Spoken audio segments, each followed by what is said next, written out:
the person I really want to introduce us to today, and I'm so excited that she managed to get here, is Emily Leach. And she is really an interesting person because we live in a world where, while we do this career network, there's many different options in the world we live in today and how you work, right?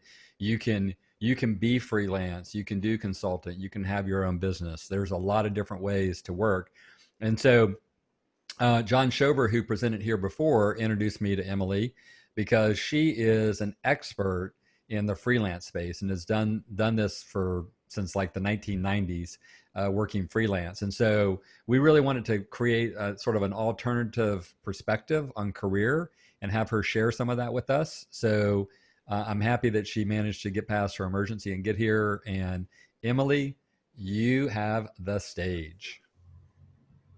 All right. Well, thank you very much. That was quite the introduction. I'm kind of like one of the other gentlemen that talked here. It's like I've done what I've done for, like you said, a very long time, since 1992, and I kind of just happened into it. Didn't realize that I was going to become a freelancer, and didn't have any intention of becoming a freelancer. Didn't know what the hell a freelancer was, but here I am.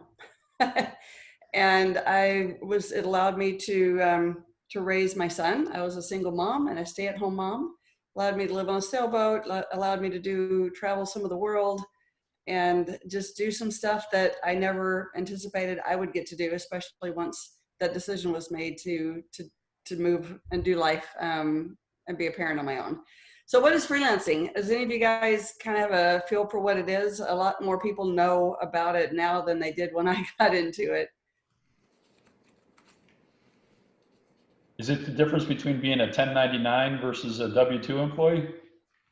Pretty much. If you were to give it a definition, most people would describe it as, and I think Webster describes it as, an individual that has a skill for hire, a skill or service for hire, by hour or by project, that is not committed full-time to any one employer or client.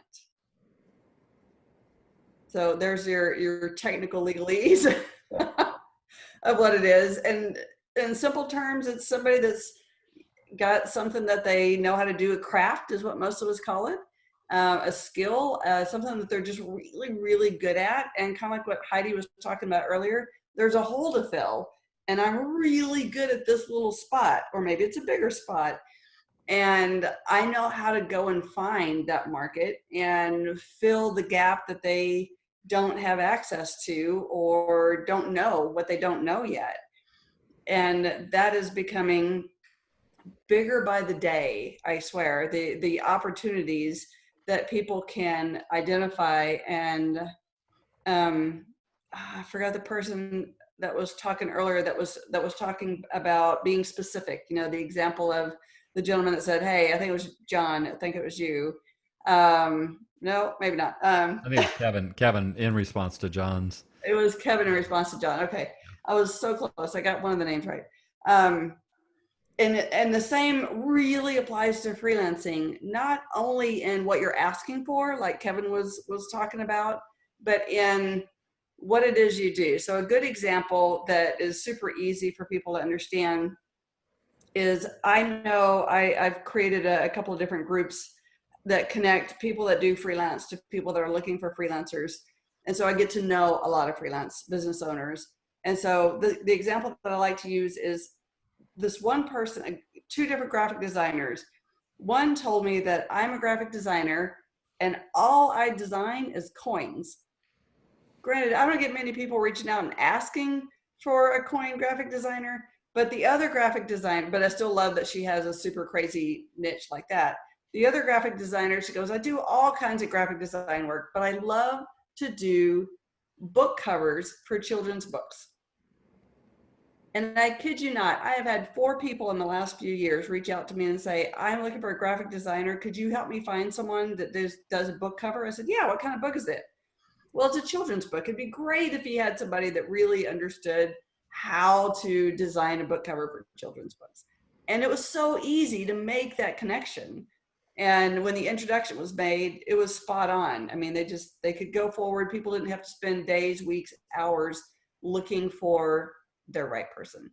So that's super crazy important in this world of doing freelancing. So I've heard there's 2 or 3 of you guys in here that do data analysts, love the big data, love the medium data, all the pieces of data, which is awesome. I'm a recovering engineering designer myself, so I get data, I love data, and I've played in that space a little bit myself. But even that has a lot of different niches in it, right? Big data is one spot. Maybe it's the back ends that you do, specifically that you work with, the data connections that you work with. Again, in the freelance space, a lot of freelancers don't pay attention to any of their data. So if I can just get them on Google Analytics and get them to pay attention and care about that, that alone is its own niche. So I guess I'd like to know if there's any specific questions that any of you guys have in this space of maybe moving into freelance, or maybe you're freelancing and you have some sort of question. I'd love for this to be as helpful to you. I can sit here and talk all afternoon or all evening about freelancing, and it may or may not be helpful. Do we have any questions that I could answer? So I have thought about this myself. I was originally a software developer. And I thought, how can I go out on my own? And the thing that I think about today is, unfortunately, I'm a program manager. And the reason why I say unfortunately is because, like, the higher up you get in the management chain, the more of a generalist you have to become. And I feel like the people that are really good at freelancing are super deep on a very narrow subject. Like you were talking about specialization, the coin designer versus the children's book designer. And I feel like, the coin designer, I don't know if that person's ever going to get that job. Like how many times are like governments overthrown and they need to reissue their currency? That doesn't happen very often. Or the mint decides it needs to, publish some. Anyway, I just feel like the issue between, and if you could just speak to it, between being a generalist or, trying to sharpen your message so that it is a bit more like transferable, applicable, versus someone who is already an industry recognized specialist in a very narrow subject. Yeah, I can talk to that. But here's what I want, real quick. I want to talk to you about my coin designer, graphic designer, because I had the same thought as you. It's like, don't we already have a quarter? Don't we already have our nickel? I mean, what's up with that? She goes, no. Every general gets their own coin. So there's that, so somebody has to design it. Every casino redesigns their coins every year. All these, and I'm like, really? In the military, they call them these things challenge coins. Like if you do something, it's kind of like, anyway, in the U.S. military, they have. So I had no idea, because I was like you. I was like going, once we have the penny, do we ever need it again?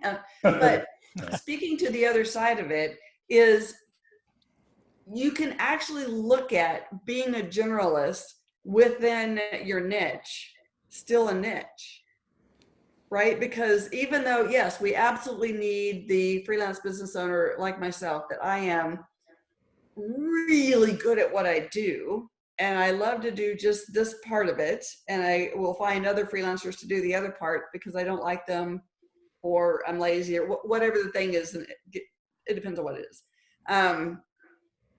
But some projects still need that project manager, that generalist that can help guide me and the other 2 or 3 people in a team. So there's still a need for it. You just have to look for that target market. Yeah. But bigger than that is, you have to decide, I think, you really want to decide is, do I want to be the generalist? So I've gone up and been the generalist in spaces because I have a really technical background. I've done Exchange servers, I've done Microsoft servers, SNA, I've done every Microsoft server, installed it, managed it, ran it, the whole 9 yards. So I can be that generalist, but I didn't enjoy it. So I made this shift and I came back, I don't know if you call it down or up or lateral or whatever, but I came back to what I really enjoyed doing. And then I went out about 6 years ago and I created a conference. It's called the Freelance Conference, surprise, surprise. And I ran that for the last 6 years. And I created a community. I created a national awards. I created all these different assets. I created a nationwide local event that happens, you know, in half a different cities. And it wasn't fulfilling. It's there. People love it. And so now tomorrow I literally have the last meeting to give that off to somebody else and get back to what I really love to do. So I think, to me, that's what freelancing does for a human, is it allows you to really dive into not only what you know how to do really well, but finding the piece of it that you enjoy. When you do it, when you're done, you just feel fulfilled that you did it. So I have a question. Go ahead.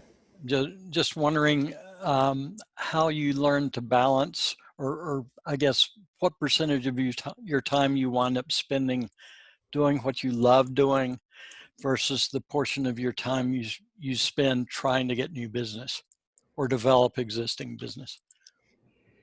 Well, I think because I put so much time on the front end with doing networking kind of like this, and making connections and really cultivating those connections to where I can go into that group of people at almost any time and say, hey, I need guys in dry or for whatever. And usually there's something, you know, some little something that can be pulled together. And then, or going to networking events and just absolutely knowing exactly what I'm looking for and making sure that the group that I'm going to has that match. You know, sometimes you can go to a very broad spectrum, is maybe a good word, type of networking event, you know, back when we all got together and did things in person. And it may be a good fit and it may not. You know, you may meet some really awesome humans, and 2, 3, 4, 5 years down the line, something could happen with some of those humans. And that's just the long tail networking versus going to, Sure. I'm sorry, go on and finish your thought. Yeah, versus going to, you know, these smaller groups that are more, that are usually designed and cultivated around an area that you're in. You know, maybe it's data science, or maybe, you know, your area. So when I did website design for about 15 years, I made sure I went to all kinds of networking events and training events and conferences where people were either learning how to do website design, looking to learn more about website design, because I knew that they didn't already have the skill, and that market will usually just say, I don't want to do this, and hire somebody. And I was there.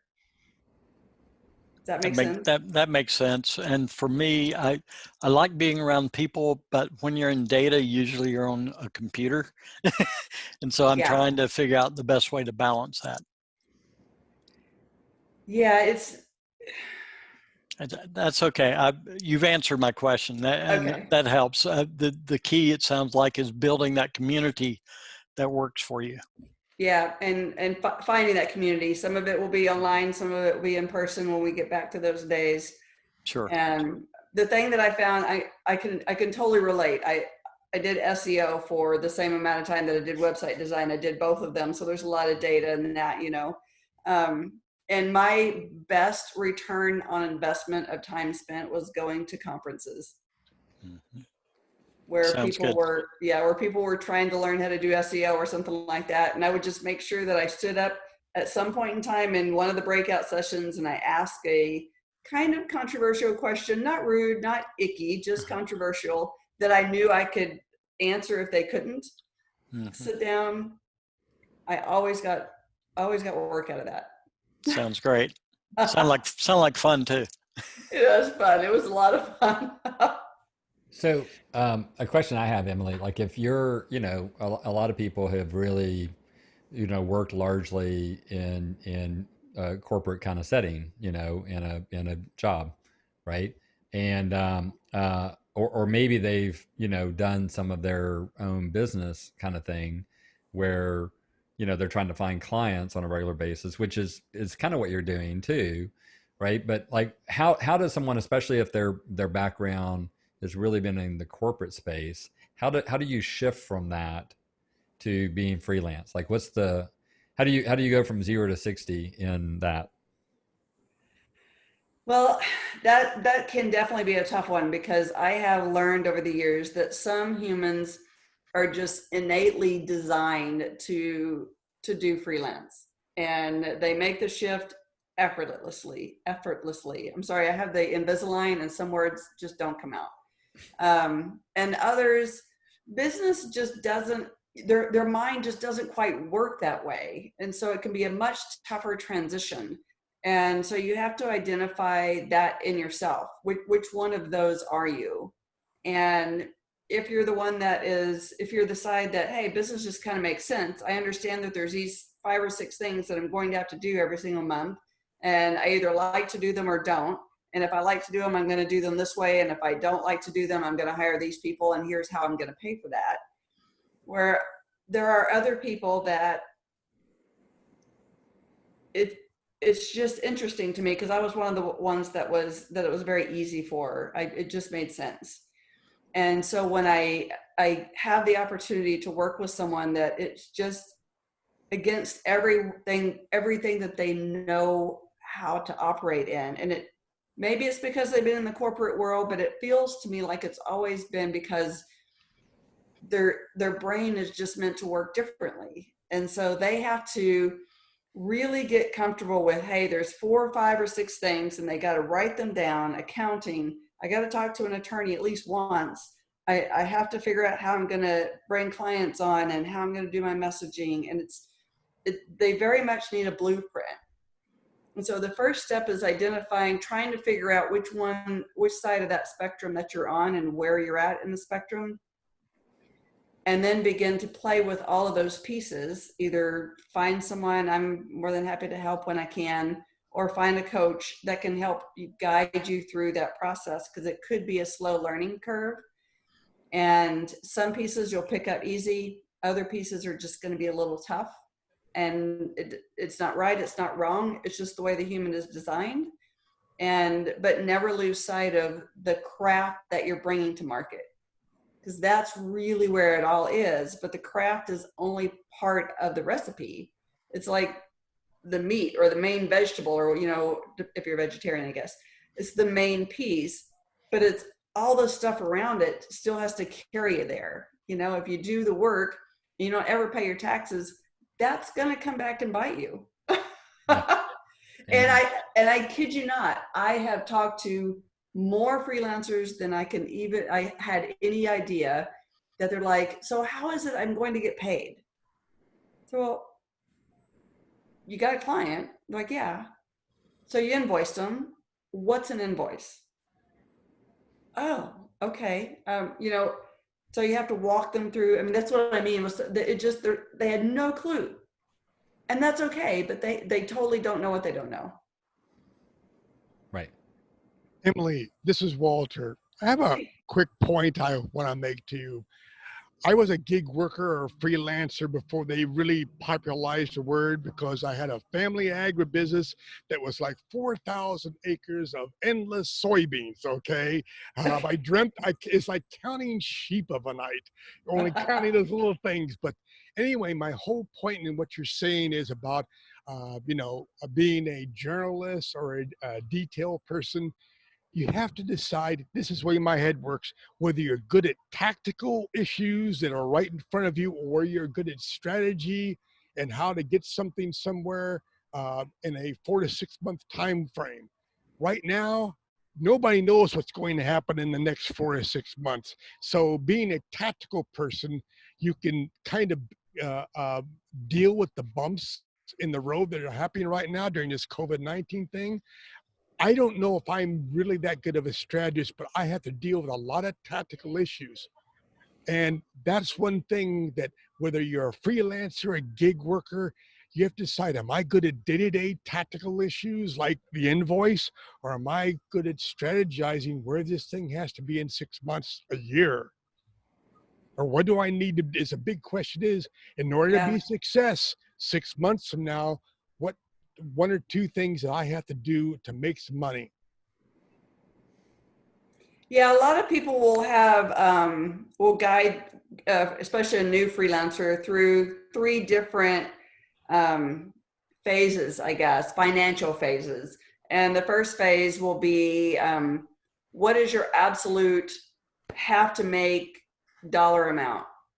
Let's get you there first. Let's meet that first dollar amount. And what did you do to get there? Start documenting all the things. How did you feel when you were getting there? Did you exercise every day? Did you contact 5 potential clients a day? What are the things that got you to that? And then they begin to build their own roadmap and what worked for them and didn't work in just getting to their first dollar amount. And then, okay, now we're here and we're sustaining it. So let's get to the next goal until you finally get to your third goal is what you optimally like to make, would love to make, kind of thing. And you're building, like I said, your own roadmap, and you're answering some of your own questions instead of someone telling you exactly how to do it. Because like you said, if I'm not a strategist, which I'm not, I'm kind of like you, I'm way more tactical. Then if a strategist person is trying to teach me how to be a freelance business owner, I'm going to struggle, and I may very possibly just hate it, because they're going to try to keep me trying to make strategy, and I'm not a strategist. So I think it's very, very important to understand who you are, and like you said, which side of that coin you naturally are. That's where the consulting became so popular, because they're trying to pretend to be strategists for you, high price Yeah. one. Well, that's a really good question. So, and kind of like similar to Brent's question on, um, uh, you know, being a specialist versus being a generalist. Is there space in the freelance world for all of these different types of people? I think there are, absolutely, because there's so many more companies that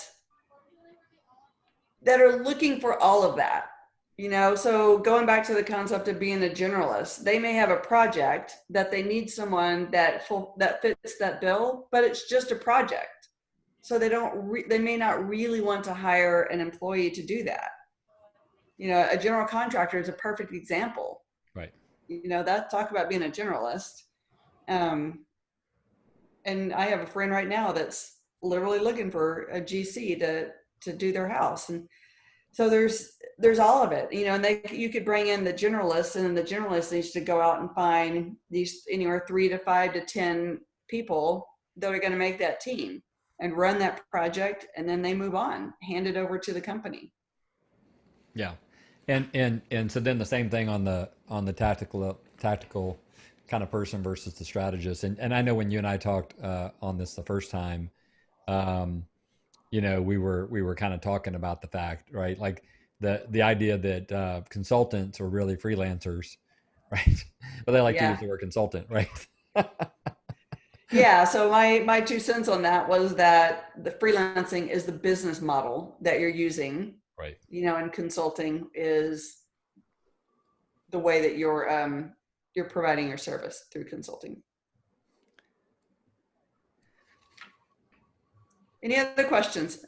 Well, so I'd like to hear, you've had these networks, and you and I talked a little bit about this, but and to be honest, I haven't gone and done homework since then, like I should have, and I want you to refresh my memory, but maybe you can share it with everybody else too. It's like, so there's these networks, these forums. Like, how does one get involved with groups like that, um, and really pursue this kind of, you know um, expertise at becoming a freelancer by participating with groups like that? How do you leverage those?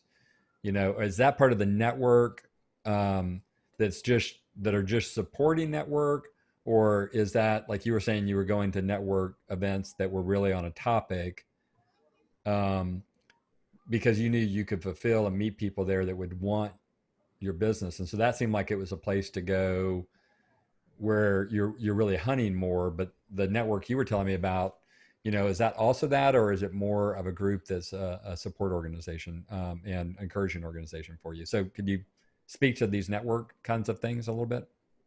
I can. So I think you're actually talking about the Austin Freelance Gigs group that I started on Facebook, and we have about 11,000 people in there. So it actually turned into both. It was interesting. So Austin Freelance Gigs was designed to help a freelance business owner find people that were looking for their specific type of service. And it worked beautifully. It's, like I said, it's still out there. It's about 6.5 years old now.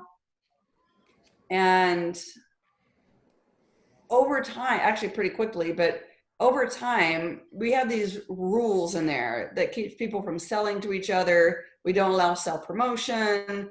So it's really about the business of being a freelancer, right? Whether your industry or actually running your business. And so people got really authentic about the questions they were asking, and they found that it was safe. They could come in and ask questions about how to do an invoice, and nobody shut them down. Nobody made them feel bad for not knowing something that a lot of people realized pretty quickly. Oh, maybe I should have known that, because we just kind of removed the shoulda and just said, hey, it is what it is. You don't understand accounting. You're not an accountant. That's okay.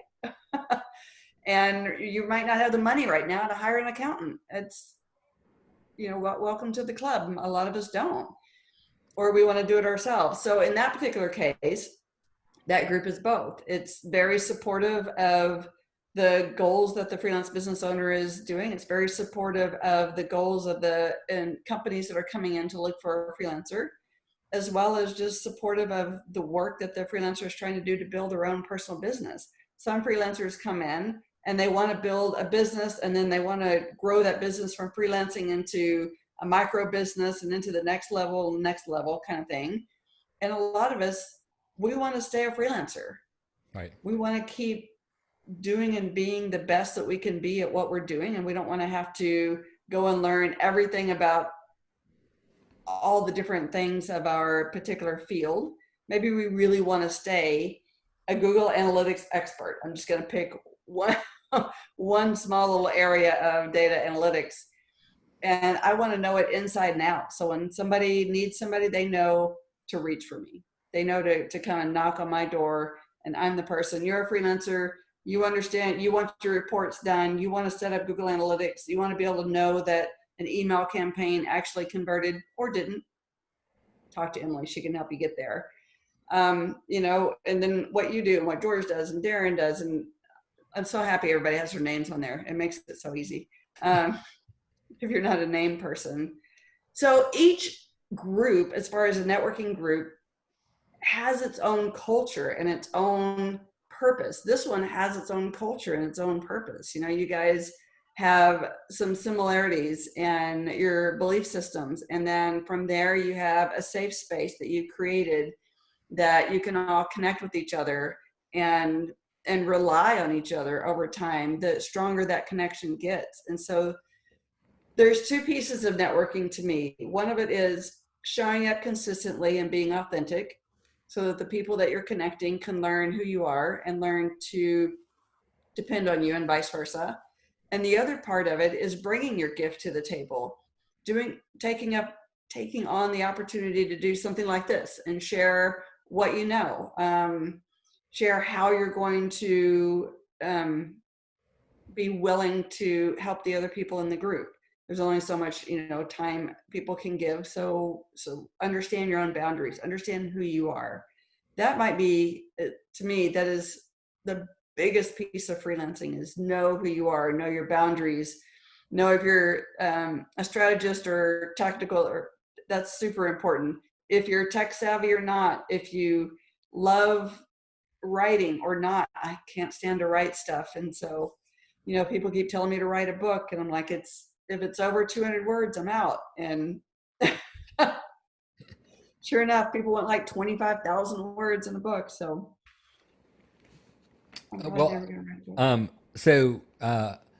it's occurred to me, I've thought this before, that the skill, like if you're a freelancer, if you're having to do sales, right, you're for every single transaction, you're doing the work that, you know, somebody that's doing a job search is doing one time to get a job, right?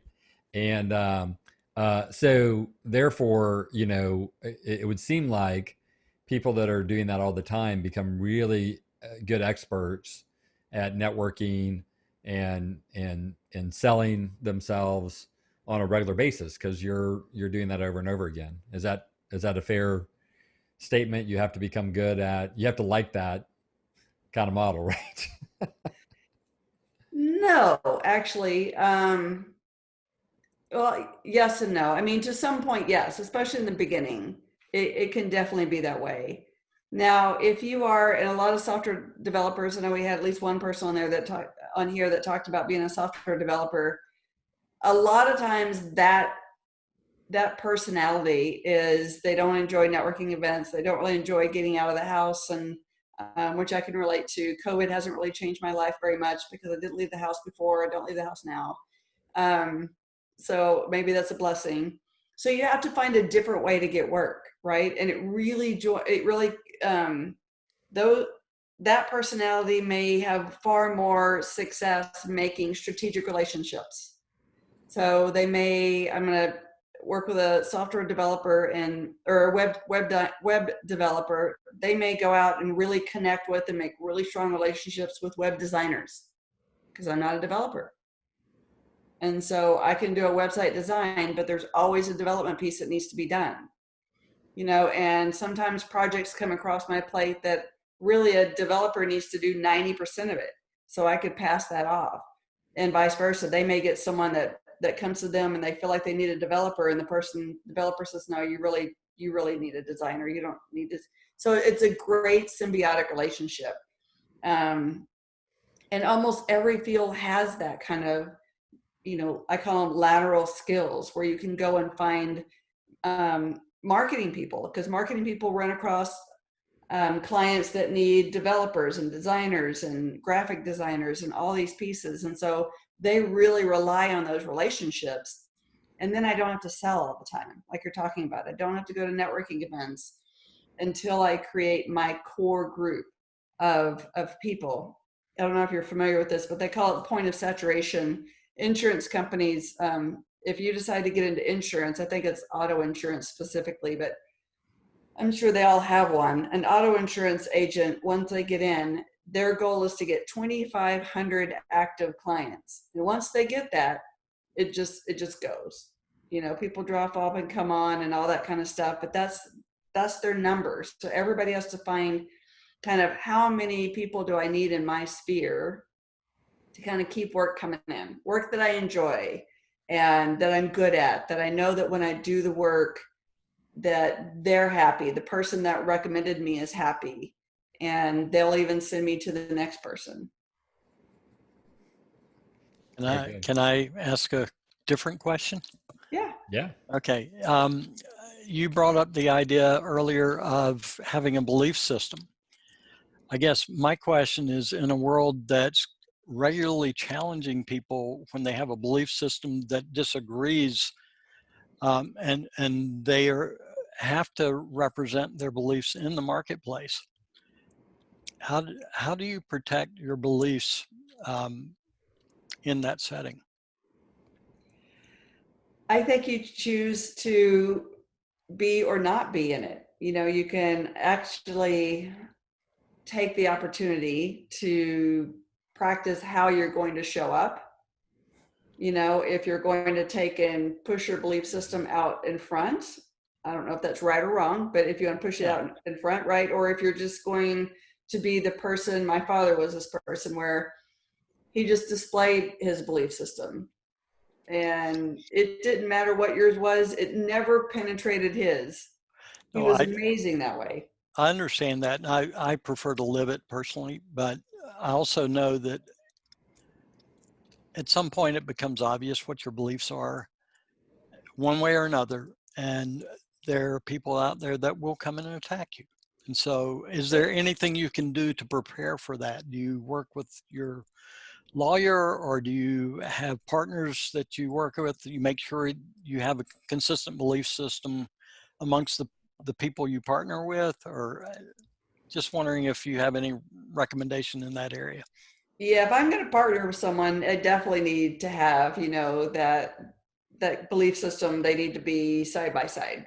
That's the last thing I would want, is that constant, having to fight for and stand up for my own belief system.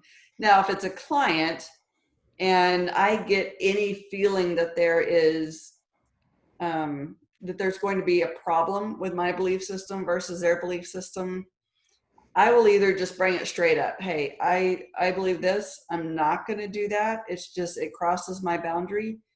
Is that going to be a problem? And I respect if it is a problem, but I will also need to find someone else to help you out with this.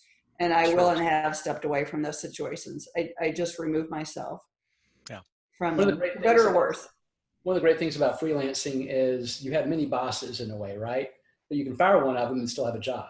So, there's a way to get away. And that's kind of a point of success that I had at one of my previous consulting companies was, the first time when I could do that, when there was a lot of problem between, them and the employees and stuff like that, I was able to walk away and it didn't financially devastate the company. So that's kind of like you mentioned like the first three things you have to do as a company. I think that's one of them, getting to a point of Yeah, get really comfortable with what's your line, what am I willing to put up with or not put up with, and be okay with stepping up to the plate, not in defense, but just, hey, this is my line. And it's okay that your line is different. I mean, that's good. Wouldn't you say that there's for every sort of thing you have, there's an audience of people who really gravitate to what you're bringing to the world too, your point of view, your way of being. And, the whole role, yes, it's a little more caustic right now because typically we're like, well, I disagree, but you're fine. Now we got some people that are like, I disagree and I want to hurt you. But still it's like, okay, they're out and this other group is in, and over the course of time, you're finding your audience, right? I mean, is that like that, Emily? Yep. Yeah, exactly. And as time progresses, that audience just naturally becomes your audience. You no longer have to, I'm going to use the word fight. That's not really the word I like, but you're not necessarily having to fight for it or look specifically for your audience. You'll find that, like you said, it shows up for you. I've not been a freelancer, but I've been in outside direct sales for many, many years, which a lot of the same tendencies she talked about. And, the hardest thing for a salesperson is what we refer to as fire customer. Because just because they want to buy from you, you don't have to sell to them. That's right. Very straight. And I've had several good-sized customers I've had to walk away from because they didn't respect me. They didn't respect my time. They wanted to abuse the thing. And you just have to say, you need to go somewhere else and do business. But, in Hall, I mean, that's a small minority, but there are sometimes that it comes to that point that you're responsible for your own peace. And if it's going to create a havoc in your mind, then you're much better off without them than it is to sit there and just keep going and getting abused. So, so Emily, I think the question I was trying to get to earlier, but you kind of went a different way with it, which was great because there was some really good stuff in that. But I think I was kind of wondering, like, so obviously some of us, one thing you can do while you're trying to find employment is you can also do some work on the side, a la freelancing, right? You could say, hey, I want to do freelancing indefinitely, right? You could also use some of the concept, I think, of freelancing to help you move forward in finding your work. Those are at least 3 or 4 different ways that you could use what you're learning in this freelancing conversation. There's probably others. So give me your thoughts on that. Yeah. He can be taught. Look at that. Yeah, well, I mean, it all can be. I think it really still, I'm going to hold to my statement of knowing exactly who you are, what it is you want to gain out of it. And if it is just temporary, I need to fill a gap, then you'll go about it a little bit differently. You know, I would probably suggest that you don't go and spend money to go create a website and stuff like that. Identify what is it you're going to need in order to close business, and knowing that you're only going to do it maybe for 6 months, 3 months, who knows. Maybe you can get away with a Facebook page that and put some portfolio stuff on there, or, you know, how are you going to demonstrate what it is you do? Right. Put together your references so when people ask for them, you know, they can get to. Go to the Austin Freelance Gigs group. It's free to join, and start watching for people that'll post something about what you're looking to do. Maybe if you're super uncomfortable with talking to a potential client, reach out to 2 or 3 friends and say, hey, I need to pitch you on something, and I need you to act like you need a website. And so I can talk through it and at least do it 2 or 3 times. Yeah. And because you don't know yet what you don't know, what somebody's going to ask you and stuff like that. Yeah.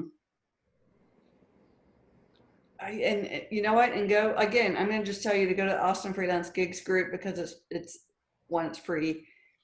And if you're in there, you're like, hey, I just want to do this for a few months. You can't sell yourself in there or whatever, but you can say, hey guys, I'm looking to do this for 3 or 4 months. I'm not sure exactly what to do next.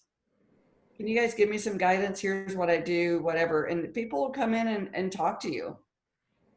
And that is the fastest way to get your feet wet and to feel comfortable and safe, and have a group of people that you can go to and say, man, I screwed this up. How do I get out of this? Or how do I fix it? Or I have a client that they're mad at me now and I don't even know why. How do I do that? And how do I have that conversation? There's so many pieces to it. And that's what makes it hard to answer that question, is because it's really human dependent. Some humans can go out there, they've been working in the corporate world their entire lives, and this happened, and they can pick right up. I think it might be the tactical people, now that that gentleman shared that with us, that can just say, okay, I can pick up and I can go do, and I'm going to stick with website design because I know it. I can do website design for the next 3 or 4 months because people still need it right now.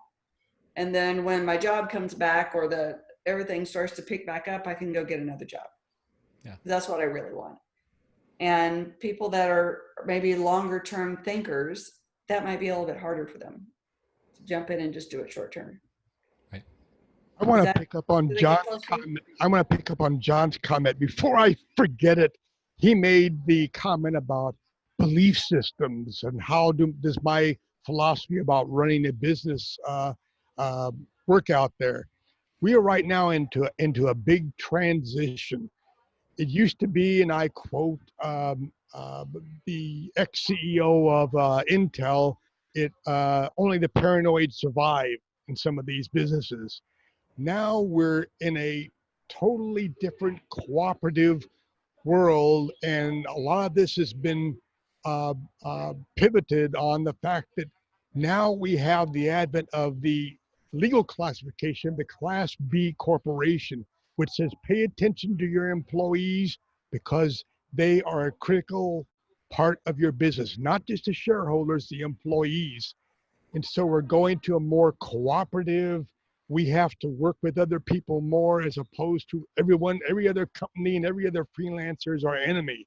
So we're right now, in John's question about belief, we are right now making a fundamental historic turn, given this Class B, the advent of the Class B corporation, that we're looking at more at cooperation and synergy, as opposed to only the paranoid survive and annihilate your enemy.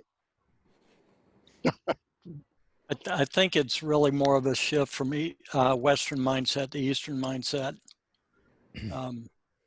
You look back over 20, 30 years, it's been happening.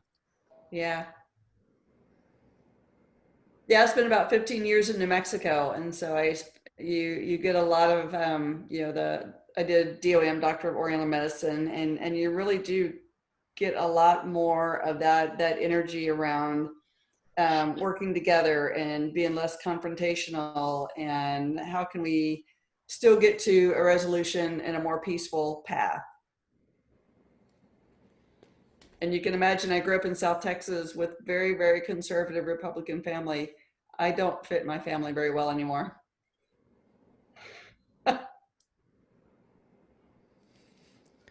we're about 10 minutes out here, and obviously our community has just become the whole community, which is great. What other questions do we have, or other things we want to know about that Emily could help with, or anybody on the call? Like, let's be community here, and feel free to open up questions broader than just Emily, but Emily, feel free to chime in too. Okay. I do have a question. So, I've agreed to or decided I'd take the plunge because I haven't found any, permanent careers anywhere recently. And, I've filed an LLC and I'm starting kind of a consulting company. And my background is fairly diverse. I've started and run companies, so I kind of comfortable in all areas of that, working in ambiguity and all that kind of thing as well. But I'm also have very deep level expertise in a number of areas, in biotechnology, tissue engineering, a bunch of things like that, and things that also kind of relate to the COVID stuff going on now. And when I'm talking to someone at a networking event, I can talk about what they're doing, see if there's a fit, and kind of get to where I need to go very quickly. But as far as letting other people know what that is so they can explain it for me, it's difficult just because it is broad, general in some ways, very deep in other areas. And I don't really know where I should start on that. I keep on starting and not getting anywhere. I got a website up the other day, which was a major accomplishment, but for myself, not really for the company. But any suggestions on that? You're still looking for your people.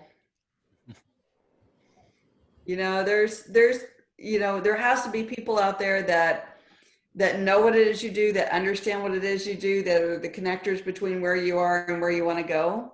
And to me, you're still looking for those people, and your group of people is way more niche than probably mine, being in SEO and website design. But they are out there. I just absolutely believe that people can do just about anything in freelance design, freelance business. If we can have a graphic designer building an entire career, she's been doing it for 25 years, designing coins. You can do anything, but identifying and finding your perfect target is really the key. LinkedIn is awesome for that. If you're not comfortable or familiar with using LinkedIn, I would recommend just getting in and playing with it, or maybe taking a quick online course on really how to dive in and find your target market in there, and just start making connections. Now, one of the biggest things that people do that usually don't work out in their favor is they target someone, especially in the cyber space, target someone to ask them a specific question, trying to get the gig, the job, the project, instead of just going and finding people to connect with. Kind of like what Todd did when he reached out to me. I just want to hear what you do. And through that conversation, he was like, yeah, this is pretty interesting. And there's been some questions about this in the group. Would you be interested in talking in it? Sure. In that particular case, it's just one example. So who are the people that by creating relationships with, would you not only enjoy the relationship, enjoy the connection, and vice versa? You could help them as much as they could help you through your connections, through the information that you know, through the information that they know. It could be more interesting conversations than you may have with other friends, like you said, because they don't understand exactly what you do. Maybe those are the questions that I would challenge you to pose to yourself and to pose to each person that you're trying to connect to. Scott, I'd like to add that, because it's something I feel like I'm to some degree still working on too, but it's kind of what Emily's been talking about. You got to know yourself, right? What do you really want? Like, what are you really trying to do? And then you got to say, well, great. Well, who am I trying to do that for? Right? Like, who am I passionate about being connected with, partnering with, collaborating with, serving, and getting some clarity around that. And and so a lot of times people are like, develop your avatar or whatever, and a lot of times people want to think demographic, this age, whatever, when it's really more psychographic, right? Like, who is this person? What do they care about? And one of the ways one of my coaches shared this with me, which I really love, is like to think about the old Jeff Foxworthy thing about, you might be a redneck if. So like, you name your avatar, whatever the name is, I'll just pick Kevin. And then you say, you might be a Kevin if, and you just start filling in that blank, right? And after a while, sort of a picture begins to emerge of like, hey, this is the kind of person, this is what they care about, this is what they're doing, this is what they're likely involved with. And so now I have a better sense of, who I really want to work with and be a part of. So I don't know if that's helpful, but it was helpful to me when I heard it. So couple of questions, Scott. Are you the guy that likes the strategy part of it, the overall strategy or people part, or the technology piece? The reason I ask is the thing that struck me, one of the things was Dell Medical School needs people that understand medical technology. Might be a place to look, at least, to see if they're doing anything that might interest you, because they're doing things different there. Yeah. I mean, to answer your question, I'm definitely into the strategy part. I like all of them, but the strategy part is kind of where it starts typically. I'm with you, Scott. Okay. Yeah, I get it. I'm on that side of the coin too. I think I just add one thing, Scott, and this goes to everybody. It's, if you have an area of expertise or you have an area of interest, go set up some informational meetings or sessions with people in that industry, and just ask them, what do they do? What do they like about what they do? Where have they seen the best impact or value? And just from listening and learning from those folks, one, you'll build a connection with somebody in that industry or vertical. And two, they may give you some information to go help. And typically when you go into an informational meeting and you start to ask them what they do and what they like, what are they gonna ask you?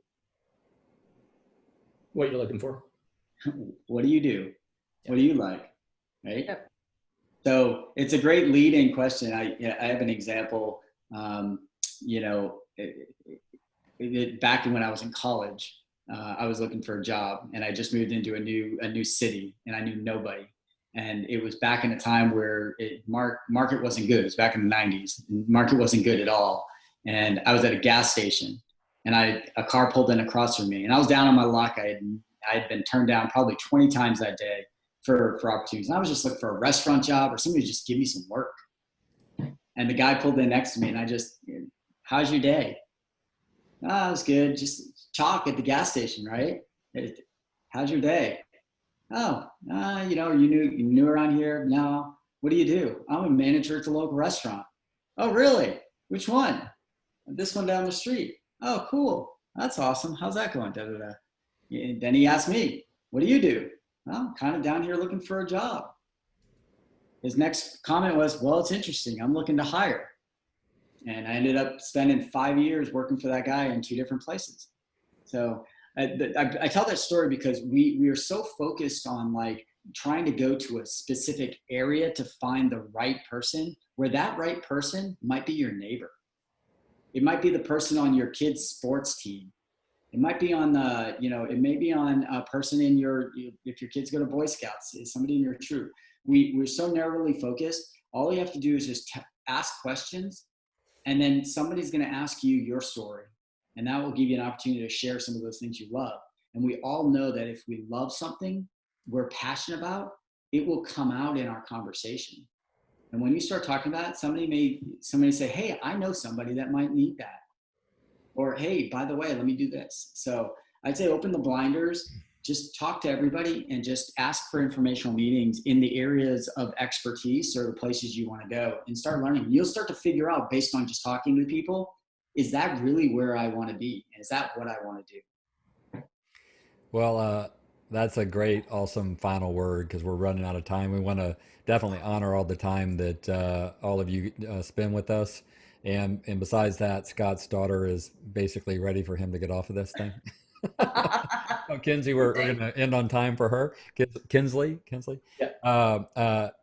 Anyhow, we really appreciate you, and Emily, we really appreciate you coming and sharing your thoughts with us on this. And hopefully, from that, we can learn and use some of these things, whether we're on our regular job search, or we're trying to do like what Scott's trying to do, what I'm trying to do, which is do some things in the more of a freelance mode, or some combination thereof. So we appreciate you guys. And again, next week, we're going to really pick up and dig into some of this calling stuff, which is really about exactly that, knowing yourself well. Like, what is God really calling you to do? And how can you know that? How can you really explore that? And so we want to really spend some time on that before we start back over on our rotation. And so I'll be leading that next week, and hopefully you guys can be here and share the word, tell people to come and join us. And Emily, thank you again so much. Kevin, would you like to close us in prayer, my friend? Yes, sir. Bow our heads. Heavenly Father, you are pure love. You know exactly what we need to hear and when we need to hear it, Lord. We lift up Emily to you and just thank you for the grace that she provides, for the words of wisdom, for just giving us guidance. We know that you have used her as a vessel to impact many people, and we're so thankful that you've used her here tonight. Lord, be with all the members of this group as they go this week. Show them the exact specific place they need to be. Tell them the exact specific person they need to talk to. Open up a door, small or large, for each person as they go this week. Lord, we bless and we give you thanks for all that you do.